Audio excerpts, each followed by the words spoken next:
सड़कों पर जाम और खराब हालात के बीच टोल टैक्स वसूलने को लेकर सुप्रीम कोर्ट ने national highway authority of India यानी कि एनएचएआई से तीखे सवाल कर डाले हैं। सोमवार को कोर्ट ने कहा, अगर लोग 12 घंटे तक ट्रैफिक में फंसे रहते हैं तो उन्हें टोल टैक्स क्यों देना चाहिए। ये टिप्पणी केरल के पलियेकारा टोल प्लाजा पर ट्रैफिक जाम और खराब सड़कों के कारण टोल वसूली पर रोक लगाने के केरल हाई कोर्ट के आदेश के खिलाफ एनएचएआई की याचिका पर सुनवाई के दौरान आई। अब आपको बताते हैं कि आखिर ये पूरा मामला क्या है, जिसको लेकर अब सुप्रीम कोर्ट के तेवर तल्ख हो गए हैं। मामला केरल के त्रिशूर जिले के पलियेकारा टोल प्लाजा से जुड़ा है, जो नेशनल हाईवे 544 का हिस्सा है।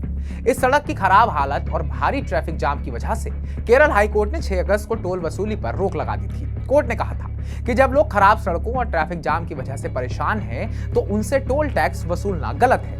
इसके खिलाफ एनएचएआई सुप्रीम कोर्ट पहुंचा।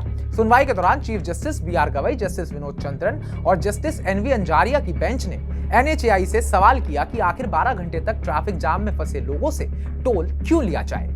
सुनवाई के दौरान सॉलिसिटर जनरल तुषार मेहता, जो एनएचएआई की तरफ से पेश हुए, उन्होंने दलील दी कि 12 घंटे का ट्रैफिक जाम एक प्राकृतिक घटना थी, क्योंकि एक लॉरी हादसे का शिकार हो गई थी। इस पर जस्टिस चंद्रन ने तंज कसते हुए कहा, लॉरी अपने आप नहीं गिरी, वो सड़क के गड्ढे में गिरी और फिर पलट गई। मेहता ने यह भी बताया कि एनएचएआई के निर्माण कार्य के दौरान लोगों की सुविधा के लिए सर्विस रोड बनाए गए हैं, लेकिन मानसून की वजह से काम में देरी हुई।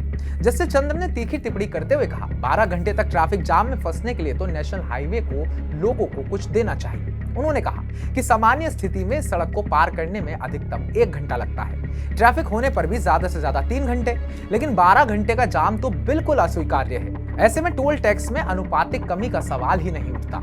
चीफ जस्टिस बीआर गवई ने भी सवाल उठाया, जब एक रास्ता जो 1 घंटे में पूरा होना चाहिए 12 घंटे ले रहा है, तो लोग 50 रुपए टोल क्यों दें। 11 घंटे ज्यादा लगने के बाद भी टोल वसूलना ये कहां का इंसाफ है। सुप्रीम कोर्ट ने इस मामले में फैसला सुरक्षित रख लिया है। कोर्ट का यह रुख साफ करता है कि वो लोगों की परेशानियों को गंभीरता से ले रहा है। अगर सड़कें खराब हैं और ट्रैफिक जाम की समस्या बनी रहती है, तो टोल टैक्स वसूलने का औचित्य क्या है।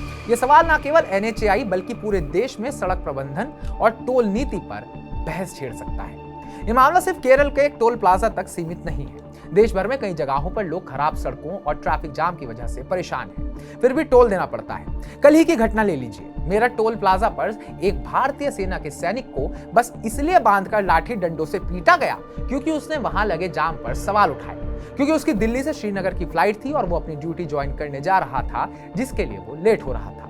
सुप्रीम कोर्ट का अंतिम फैसला इस दिशा में एक बड़ा बदलाव ला सकता है। अगर कोर्ट टोल वसूली पर सख्त रुख अपनाता है, तो एनएचएआई और अन्य सड़क प्रबंधन एजेंसियों को अपनी कार्यप्रणाली में सुधार करना होगा। ये मामला आम लोगों के लिए भी उम्मीद की एक किरण है, जो लंबे समय से खराब सड़कों और टोल टैक्स की दोहरी मार को झेल रहे हैं। तो आपका हमारी इस रिपोर्ट पर क्या कहना है? क्या आप टोल प्लाजा को हटाने के पक्ष में है, या फिर आपकी इसको लेकर कुछ और राय, कुछ और फैसला या फिर कुछ और सुझाव है? कमेंट बॉक्स में कमेंट कर हमें जरूर बताइएगा, क्योंकि ये एक ज्वलनशील मुद्दा है। बाकी ताजा अपडेट्स पाने के लिए TV9 भारतवर्ष को सब्सक्राइब कीजिएगा।